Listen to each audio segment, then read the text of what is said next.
नमस्कार दोस्तों, जेके the educators channel में आपका एक बार पुनः स्वागत है। आज के इस वीडियो में हम लोग जो है मनोविज्ञान का अर्थ और उसके संप्रदाय के विषय में जानकारी प्राप्त करेंगे। मनोविज्ञान का शाब्दिक अर्थ क्या होता है? शाब्दिक दृष्टि से मनोविज्ञान को मन का विज्ञान माना जाता है। मनोविज्ञान का शाब्दिक अर्थ क्या होता है? मन का विज्ञान होता है। मनोविज्ञान को अंग्रेजी में साइकोलॉजी कहते हैं। साइकोलॉजी वर्ड दो शब्दों से मिलकर बना होता है। एक होता है साइकी और दूसरा है लोगस। साइकी का अर्थ है आत्मा और लोगस का अर्थ होता है। साइकोलॉजी का शाब्दिक अर्थ हुआ इस प्रकार, आत्मा का अध्ययन। वास्तव में मनोविज्ञान के अध्ययन का प्रारंभ दर्शन शास्त्र की एक शाखा के रूप में हुआ। तो प्रश्न आ सकता है कि मनोविज्ञान का अध्ययन किस शाखा से प्रारंभ हुआ या किस विषय से प्रारंभ माना जाता है? तो दर्शन शास्त्र की एक शाखा के रूप में मनोविज्ञान का प्रारंभ माना गया। मनोविज्ञान को अनेक रूपों में स्वीकार किया गया, जैसे मनोविज्ञान आत्मा के विज्ञान के रूप में, मन के विज्ञान के रूप में, चेतना के विज्ञान के रूप में, व्यवहार के विज्ञान के रूप में। सबसे पहले मनोविज्ञान को आत्मा के विज्ञान के रूप में स्वीकार किया गया। मनोविज्ञान को आत्मा के विज्ञान के रूप में मानने वाले दार्शनिकों में प्लेटो का नाम आता है, अरस्तु हैं, डेकार्टे हैं। ये सब यूनानी दार्शनिकों के नाम आते हैं जिन्होंने मनोविज्ञान को आत्मा विज्ञान के रूप में स्वीकार किया। 16वीं शताब्दी तक यह विचारधारा मान्य रही। इसके बाद समय बीतता गया, फिर मनोविज्ञान ने आत्मा विज्ञान का रूप त्याग दिया, फिर मन के विज्ञान के रूप में प्रचलन हो गया कि मनोविज्ञान मन का विज्ञान है। इसके बाद फिर समय बीतने के साथ साथ फिर मनोविज्ञान को चेतना के विज्ञान के रूप में स्वीकार किया जाने लगा। चेतना के विज्ञान के रूप में मानने वालों में वायु, William James, William wound, James सली आदि प्रसिद्ध मनोवैज्ञानिक और विचारक हुए हैं। वर्तमान समय में मनोविज्ञान को व्यवहार विज्ञान के रूप में स्वीकार किया जाता है। 20वीं शताब्दी के प्रारंभ में ये विचारधारा प्रचलन में आई। वाटसन, वुडवर्थ, स्किनर आदि मनोवैज्ञानिक इसके विचारक हैं। एक विचारक हुए वुडवर्थ। उन्होंने कहा कि सर्वप्रथम मनोविज्ञान ने अपनी आत्मा का त्याग किया, फिर इसने अपने मन का त्याग किया, फिर इसने अपनी चेतना का त्याग किया। अब यह व्यवहार की विधि को स्वीकार करता है।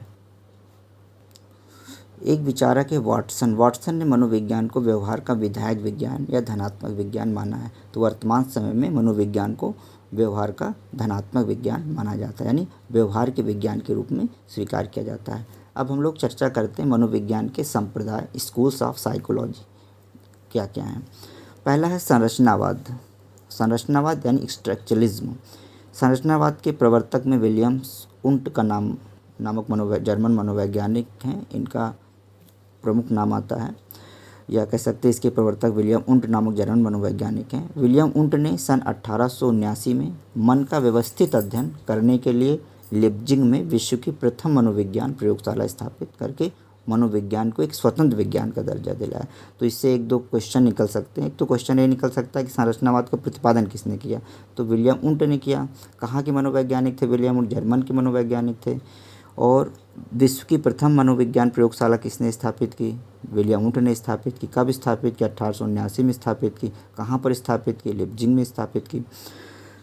और इनका मुख्य प्रकरण था संवेदना, यानी संरचनावाद का मुख्य प्रकरण संवेदना पर कार्य किया। और विधि कौन सा प्रयोग किया? अंतर्दर्शन प्रयोग विधि का प्रयोग किया। दूसरा है संप्रदाय प्रकार्यवाद, फंक्शनलिज्म है। इसके प्रमुख प्रवर्तक में विलियम जेम्स का नाम आता है। क्वेश्चन आ सकता है कि प्रकार्यवाद का जनक कौन है या प्रवर्तक कौन है? विलियम जेम्स हैं। इसका प्रारंभ 1900 के आसपास माना जाता है। प्रकार्यवाद में मुख्य बल अधिगम प्रक्रिया और व्यवहार पर दिया जाता है। प्रमुख प्रवर्तकों में John Dewey, Rowland Angell, Edward Cattell, Thorndike का नाम आता है। इस संप्रदाय में पाठ्यक्रम की विषय वस्तु, शिक्षण विधियाँ तथा मापन प्रक्रिया की कार्यपरकता पर अधिक बल दिया जाता है। प्रश्नावली, सूची तथा मानसिक परीक्षण जैसे वस्तुनिष्ठ उपकरण वास्तव में प्रकार्यवाद की ही देन है। तो प्रकार्यवाद का अगर महत्व की बात आए तो प्रश्नावली, सूची, मानसिक परीक्षण जैसे वस्तुनिष्ठ प्रश्नावली प्रकार्यवाद की देन माने जाते हैं। और विधि, इन्होंने कौन सी विधि का प्रयोग किया? अंतर्दर्शन निरीक्षण विधि का प्रयोग प्रकार्यवादियों ने अपने प्रयोग में किया है।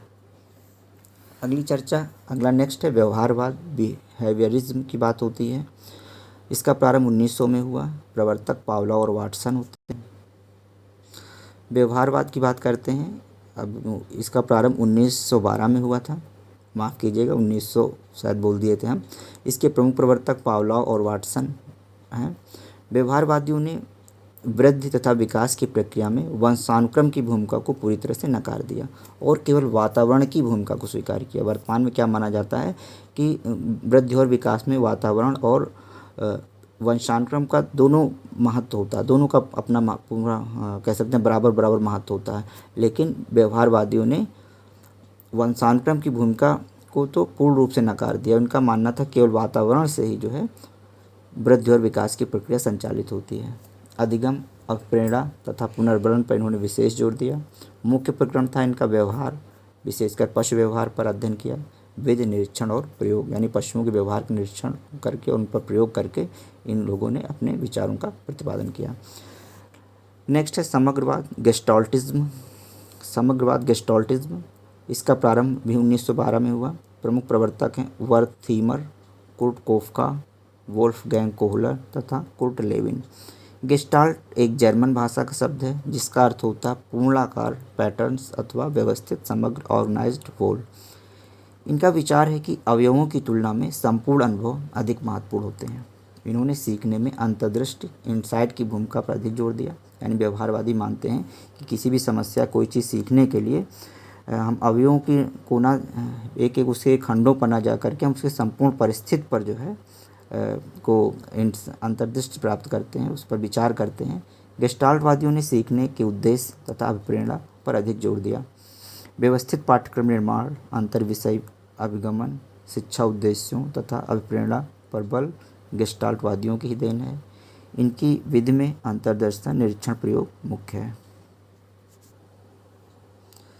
मुख्य प्रकरण प्रत्यक्षीकरण, स्मरण, अंतर्दृष्टि है।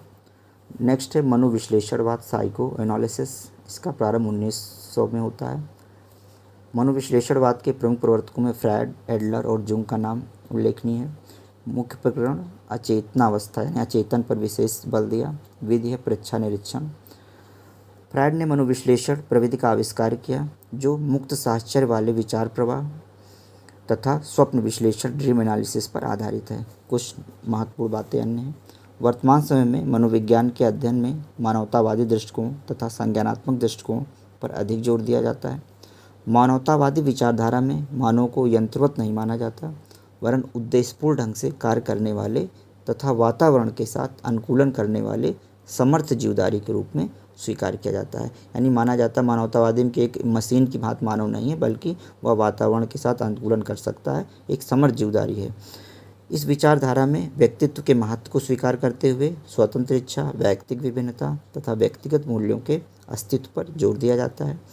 मनोविज्ञान का संज्ञानात्मक दृष्टिकोण वातावरण के साथ अनुकूलन में संज्ञानात्मक योग्यताओं तथा प्रक्रियाओं के अध्ययन पर जोर देता है। प्रमुख मनोवैज्ञानिक एडवर्ड टॉलमैन तथा जीन पियाजे हैं जिन्होंने संज्ञानात्मक दृष्टि से विशेष कार्य किया। धन्यवाद दोस्तों। तो हम लोग अगले वीडियो में एक उपयोगी वीडियो के साथ फिर मुलाकात करते हैं। नमस्कार।